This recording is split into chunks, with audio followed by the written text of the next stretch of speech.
అందరికీ కూడా వారికి ఇష్టమైన గేమ్లో రాణించే అవకాశాన్ని కల్పించాం. అంతేకాకుండా సీఎం కప్ని నిర్వహించాం నేను మంత్రి అయిన తర్వాత. అలాగే జగనన్న క్రీడా సంబరాలు లాస్ట్ ఇయర్ చాలా ఘనంగా ఒక నెల పాటు చేశాం. అలాగే ఈ సంవత్సరం ఆడుదాం ఆంధ్రాతో మొత్తం రాష్ట్రంలో ఉన్న క్రీడాకారులు, క్రీడల పట్ల ఆసక్తి ఉన్న అందరూ కూడా గ్రౌండ్లో అడుగుపెట్టి ఈరోజు హ్యాపీగా ఆడుకునే అవకాశాన్ని కూడా కల్పించినందుకు క్రీడా శాఖ ద్వారా అలాగే క్రీడాకారుల ద్వారా జగనన్నకి వీరందరి తరఫున కృతజ్ఞతలు తెలియజేసుకుంటున్నాను. సో ఇది చూసి కడుపు మంటతో ఏడ్చే పచ్చ ఛానళ్ళు ఈ మధ్య చూశాను. జగన్మోహన్ రెడ్డి గారి ఫోటో ఎందుకు బ్యాట్స్ మీద అని అడిగారు. ఒక ప్రభుత్వం చేసే కార్యక్రమం మీద ముఖ్యమంత్రి జగన్మోహన్ రెడ్డి గారి ఫోటో కాకుండా దిష్టిబొమ్మ అయిన చంద్రబాబు నాయుడు ఫోటో పెడతారా అని నేను అడుగుతున్నా.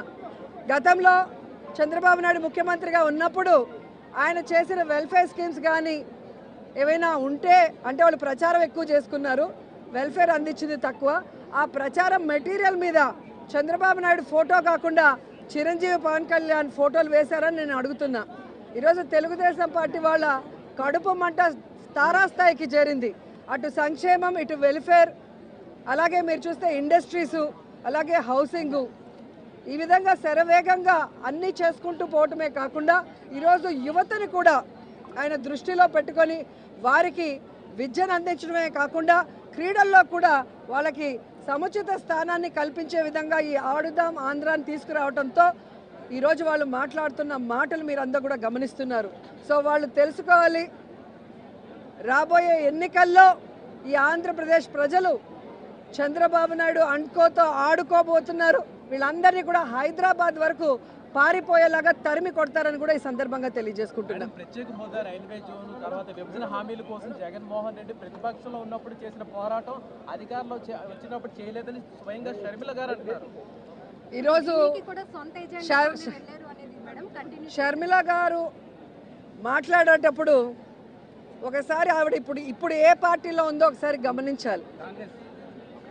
ఈ రాష్ట్రాన్ని విడగొట్టింది కాంగ్రెస్, ఈ రాష్ట్రానికి ప్రత్యేక హోదా లేకుండా చేసింది కాంగ్రెస్, ఈ రాష్ట్రాన్ని ముక్కలు చెక్కలు వైఎస్ఆర్ గారు చనిపోయిన తర్వాత చేయటమే కాకుండా ప్రజలకు అండగా ఉన్న జగనన్న మీద తప్పుడు కేసులు పెట్టి జైల్లో పెట్టడమే కాకుండా వైఎస్ఆర్ గారి పేరును కూడా ఎఫ్ఐఆర్లో చేర్చింది కాంగ్రెస్ పార్టీయే. సో నిజంగా జగన్మోహన్ రెడ్డి గారు ఈ రాష్ట్రం గురించి ఆలోచిస్తున్నారా లేదా అనేది ఈ రాష్ట్ర ప్రజలకు తెలుసు.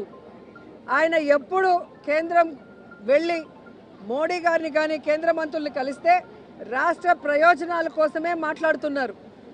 అధికారంలో ఉన్నప్పుడు రోడ్ల మీద కూర్చొని పోరాడరు, మంత్రులతో మాట్లాడి రావాల్సిన నిధుల్ని రాబట్టి ఏ విధంగా అన్ని కార్యక్రమాలని పూర్తి చేస్తున్నారో మీరే గమనిస్తున్నారు. ఈరోజు నేను షర్మిల గారికి ఒక సలహా ఇస్తున్నాను. అమ్మ షర్మిల గారు, రేవంత్ గారు కాంగ్రెస్లోనే ఉన్నారు కదా, మనకి రావాల్సిన 6,000 కోట్ల రూపాయలని 6,000 కోట్ల రావాల్సిన వాటిని తీసుకురండి రేవంత్తో మాట్లాడి. అలాగే 1,80,000 కోట్ల ఉమ్మడి ఆస్తులు ఏవైతే ఉన్నాయో వాటన్నిటిని కూడా సోనియా గాంధీతో రేవంత్తో మాట్లాడి తీసుకురావాలి. ఊరికే ఆంధ్రప్రదేశ్లో వచ్చి విషం చెందితే ప్రజలు ఎవరు కూడా నమ్మే పరిస్థితి లేదు అని కూడా ఈ సందర్భంగా తెలియజేసుకుంటున్నా. కేవలం జగన్మోహన్ రెడ్డి గారి మీద విషం చిమ్మటానికే చంద్రబాబు నాయుడు, సోనియా గాంధీ ఈరోజు షర్మిల గారిని ఆంధ్రప్రదేశ్లో కాంగ్రెస్ పార్టీలో పెట్టి ఈ విధంగా టూర్లు పెట్టిస్తున్నారనే